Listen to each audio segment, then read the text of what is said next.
waaw tey dafa am loo xam ne bi faaw ñu wax ko nit ñi ba ñu xam ko tey Mansour Faye bi ngeen ko yëgee assemblée nationale moo jóg wote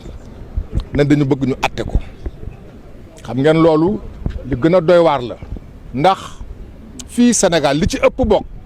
képp ku ñuy atte procureur moo lay jël yónnee la waaye bii du procureur moo ko yónnee assemblée nationale moo ko jël. assemblée nationale nag ak lu ñu koy mënti respecté ak lu mënti doon assemblée nationale la boo xam ay politiciens ñoo fa nekk ñu ñëw ne Mansour Faye ca affaire Covid yi marché yoon ba nga xam ne bi réew mi tar na métti gouvernement bi décidé ne dañuy dimbale askan wi jënd diw jënd suukar jënd ceeb jël askan wi lu toll ni 1 million de kër gu ci nekk mu am duñ la dimbale loolu lañ ne ba mu koy def njëg ja mu joxe du njëg bu jaadu may wax sénégalais yi ñu ngi may déglu kenn ku ci nekk ci ñun di nga jënd ceeb la nga xam ne bi keroog moom la ñu jël muy 2020 ceeb kilo 275 le gouvernement bi jënde ñu ne kilo boobu bañ koy jënd mu di tonne bi 275 000 commission la ñu jël. Sénégal du lu neex nga def dañu am code ñu koy woo code des marchés publics code des marchés publics boobu lépp loo xam ne bi nguur gi gouvernement bi moo koy jël foofu lay lalu code des marchés publics dafa may ministre des finances que ministre boobule fépp foo xam marché am na fa marché mooy loo xam ne bi ab contrat la lu ñu fay liggéey dañ koy def commission boobule ministre bi bokk ci yoon moo ne ministre bokk ci. pour gouvernement bi ñetti nit la ñoo xam ne bi ñoom ñooy siéger bañ ko defee ñu ñëw bind ne gouvernement dafa soxla 1000 tonnes de ceeb ana ñi nga xam ne bi bëgg nañu bokk ci marché bi bañ ko defee ñu jël ko yóbbu ko Soleil yóbbu ko ci yeneen journal yi bañ ko yóbboo ci journal yi mu am fanweeri société ak nit yu tontu ne ñoom bëgg nañu bokk ci marché bi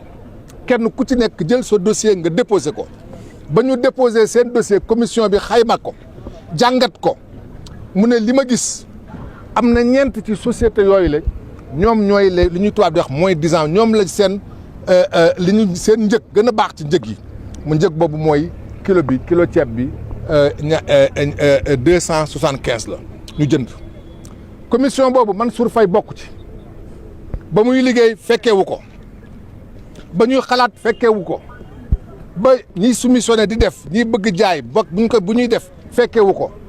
commission bi daje jël ñeenti société ne ñii ñoo gagné bu ñu gagné ñu wax ko ba tey yoonam nekku ci mu jël procès verbal bi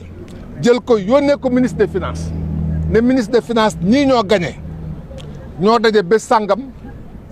ci anam sàngam ba ñu dajee lii la ñuy def loolee ñu def jël naa jébbal la ko ministre des finances nangu ko moom Mansour Faye fayul. fekkewul fu ñuy fayee yëgul fu ñuy fayee ministre des finances moo fay ba ñuy jox ministre des finances pour mu fay du moom lañ ko jox commerçant yi jaaruñu ci moom ministre des finances lañ ko jox kenn ku ci nekk ci commerçant yi nga déposé pour ñu fay la këyit ga nga déposé woo ko directement armée nationale moo fa nekkoon armée jël gendarmerie vérifié gendarmerie mooy xool ndegam yow la nga gagné mooy bokk na ci li nga gagné ndegam la nga gagné. bokk na ci ñi nga déposé ñu xool ne déposé nga ko yóbbu nga ko ci mairie jox nga ko ci kër yi gendarmerie tamponné su gendarmerie tamponné ñu jox ministre des finances ministre de finance fay yoon lu ci yoon Mansour Faye yoonam nekku ci yëgul tinul fekkewul waaye dafa fekk ne lu am dañ koy wax Mansour Faye deful dara yëgul tinul lenn la def te la muy def nag du moo ko tey yàllaa ko def mi ngi tudd Mansour sant Faye Marème Faye mooy magam Macky Sall mooy gorom ñu ngi wut Macky Sall mënuñu ko jotuñu ko ñu ngi wut magam jotuñu ko ñu ne ndegam nag jotuñu goro bi jotuñu mag ji moom nañ ko téye ñun loolu la ñu gisuñu leneen lu dul loolu ndax amul benn yoon boo xam ne bi léeg-léeg ñu wax ne moo ko def andi wuñ ci benn firnde ba pare moom ci boppam ak ay avocat dañu andi kayit yëpp ñu wane ko pour que Sénégal yi xam ndegam lu ñuy wax ay léeb la wala ay lippoon la ñun li ñu bind ñun avocat yi lu ñu bind dinañu ko jël jébbal ko journaliste yi journalistes yi jottali leen ko ba sénégalais bu ci nekk mën ko liir mën ko jàng mën ko xayma mën ko jàngat su boobaa kenn ku ci nekk dina xam ne que Mansour Faye dañ ko tàppel nañ ko jàpp nañ ko tooñ nañ ko fa may daanele olof dafa ne doole moo mën dëgg ba kay olof di wax dama am benn màggatum pël mu ne olof dafa amul kam-kam dak olof dafa am lu mu fàtte li olof fàtte mooy màgget moo gis waxambaane la woon tey am na ay xale yoo xam ay waxambaane lañu bu ñu fàtte mukk dara dinañu màgget lenn rek moo dul màgget dëgg parce que dëgg rek moo yàgg kon mooy kër waaw déedéet xam nga Mansour ñett mbir la def benn bi dafa ñëw liñ koy topp li ne dafa surfacturé mu indi ay këyit wane ne mooy li ma wax lii ba muy surfacturé fekkewul yëgul du moo ko def lu ñuy wax ay weddi loolu lay olof di wax ci tubaab di wax ne weddi yu dëgër ndax soo bañee ñu tëj la ba ci yu mel nii da ngay weddi mais loolee ngay weddi na doon weddi gu dëgër mu indi weddi gu dëgër indi ay këyit wane ne bokkul yëgul tribunal dàq boobu ñaareel ba yoon moo ko wax ne suñ lay topp ne dañ lay topp yoon moo lay teg tuuma am nga sañ-sañ ne damay indi garantie pour ëllëg su moom mooy tayle mën nga tayle alal koppar la wala ay bien mën na nekk suuf mën na nekk kër mu indi ko ñu bañal ko ñetteel ba dañu wax ne cour bi koy atte ni ko yoon waxee muy anticonstitutionnel la fa laluwul ci yoon ndax fii Sénégal lépp loo xam ne bi loi la dafa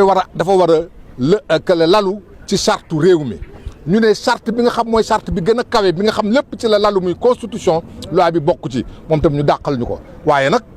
ñun dañ naan ñun ay avocat lañu avocat ñun duñu ay magu xamoon nañ ko duñu ay magu waxoon nañ ko ay magu dañ koy xeex la xeex bi nag yaar la dañ koy xeex fii ci tribunal fépp foo xam yoon may nañu ko fii ci Sénégal ñu xeex ko dinañu ko xeex yoon moo ñu may ñu am sañ-sañ bi Mansour Faye am sañ-sañ bi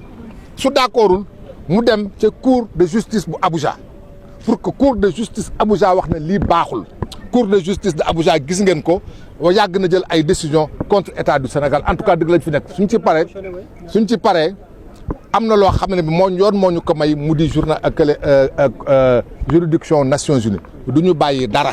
tey jii ñi koy topp jàpp ko def ko doole nañu xam dara